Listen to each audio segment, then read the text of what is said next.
wabarakatuh. Perkenalkan, nama saya Eswidi Asni Rahma, Prodi Hukum Bisnis. Di video kali ini, saya akan membahas tentang penjelasan kasus dari pasal 1381 tentang pembatalan perikatan karena pembaruan utang. Sebelumnya, kalian tahu nggak sih bagaimana cara pembatalan perikatan? Jadi, pada pasal 1381, Kitab Undang-Undang Hukum Perdata menyebutkan 10 cara hapusnya perikatan. Salah satunya adalah pembaruan utang.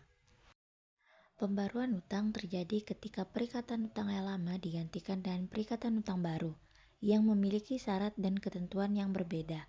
Perikatan utang lama yang digantikan dengan perikatan utang baru ini kemudian dihapuskan. Gimana sih contohnya?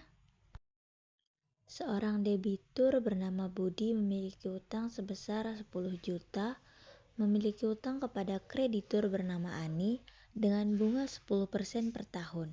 Setelah beberapa waktu, Budi dan Ani sepakat untuk memperbarui utang tersebut.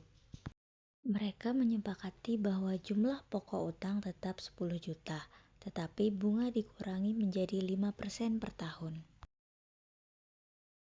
Dengan perjanjian pembaruan utang ini, perikatan utang lama dengan bunga 10% per tahun dihapuskan dan digantikan dengan perikatan utang baru dengan bunga 5% per tahun. Apa aja sih syarat pembaruan utang? Syarat agar dapat menghapus perikatan utang yang lama ada 3 syarat, yaitu: yang pertama, adanya persetujuan bersama. Adanya persetujuan bersama yaitu pembaruan utang harus disepakati bersama oleh debitur dan kreditur. Yang kedua, adanya perubahan syarat dan ketentuan. Adanya perubahan syarat dan ketentuan, yaitu perjanjian pembaruan utang harus mengubah setidaknya satu syarat dan ketentuan dari perikatan utang yang lama. Yang ketiga, adanya perikatan utang baru yang sah. Adanya perikatan utang baru yang sah, yaitu perikatan utang baru yang dihasilkan dari pembaruan utang harus memenuhi syarat dan ketentuan hukum yang berlaku. Jadi, kesimpulannya, pembaruan utang merupakan salah satu cara hapusnya perikatan yang diatur dalam pasal 1381 Kitab Undang-Undang Hukum Perdata.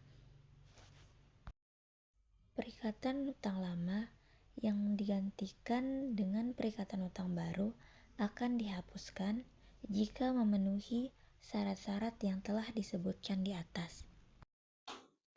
Perjanjian pembaruan utang harus dibuat secara tertulis dan memenuhi syarat dan ketentuan hukum yang berlaku.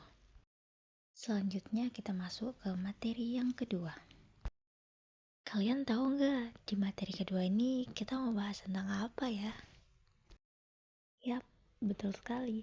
Di sini kita akan membahas materi hapusnya perikatan karena pembebasan utang. Ada yang tahu nggak sih kenapa hapusnya perikatan salah satunya karena pembebasan utang? Jadi, salah satu cara hapusnya perikatan menurut pasal 1381 KUH Perdata adalah pembebasan hutang. Pembebasan hutang terjadi ketika kreditur secara sukarela melepaskan haknya atas piutang terhadap debitur. Artinya, debitur dibebaskan dari kewajiban untuk melunasi hutangnya. Pembebasan hutang diatur lebih lanjut dalam pasal 1438 sampai 1443 KUH Perdata. Hal penting yang perlu diperhatikan adalah pembebasan hutang tidak dipersangkakan, tetapi harus dibuktikan. Ini berarti bahwa debitur tidak secara otomatis dianggap terbebas dari utangnya, melainkan harus ada bukti nyata bahwa kreditur telah secara tegas membebaskannya dari kewajiban tersebut. Berikut beberapa contoh pembebasan utang. Yang pertama, pembebasan utang secara tertulis. Artinya, kreditur dapat secara tertulis menyatakan bahwa ia membebaskan debitur dari utangnya. Misalnya, kreditur menulis surat kepada debitur yang menyatakan bahwa ia tidak lagi menuntut pembayaran utang tersebut. Yang kedua, pembebasan utang secara lisan. Artinya, pembebasan utang juga dapat dilakukan secara lisan, namun harus dibuktikan dengan saksi. Misalnya, kreditur menyatakan di hadapan saksi bahwa ia tidak lagi menuntut pembayaran utang dari debitur. Yang ketiga, pembebasan utang melalui perbuatan. Artinya, pembebasan utang juga dapat dilakukan melalui perbuatan. Misalnya, kreditur menyerahkan surat utang kepada debitur sebagai tanda bahwa ia tidak lagi menuntut pembayaran utang tersebut. Apa aja sih syarat pembebasan utang?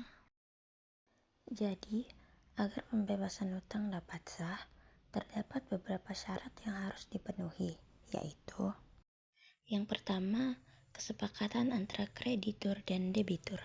Artinya, pembebasan hutang harus disepakati bersama oleh kedua belah pihak. Yang kedua, kejelasan objek pembebasan. Artinya, objek pembebasan hutang harus jelas, yaitu hutang apa yang dibebaskan. Yang ketiga, adanya niat untuk membebaskan. Artinya, kreditur harus memiliki niat yang jelas untuk membebaskan debitur dari hutang. Contoh kasusnya gimana sih? Misalnya, seorang pengusaha bernama Budi memiliki hutang kepada bank sebesar 100 juta. Bank kemudian secara tertulis menyatakan bahwa mereka membebaskan Budi dari hutang tersebut. Dalam hal ini, perikatan antara Budi dan bank menjadi hapus karena pembebasan hutang. Jadi, Budi tidak lagi berkewajiban untuk membayar hutang tersebut kepada bank. Jadi, kesimpulannya, pembebasan hutang merupakan salah satu cara hapusnya perikatan yang diatur dalam KUH Perdata. Pembebasan hutang terjadi ketika kreditur secara sukarela melepaskan haknya atas piutang terhadap debitur. Agar pembebasan hutang dapat sah, tentunya harus memenuhi syarat yang sudah dijelaskan tadi. Sekian video dari saya, terima kasih. Wassalamualaikum warahmatullahi wabarakatuh.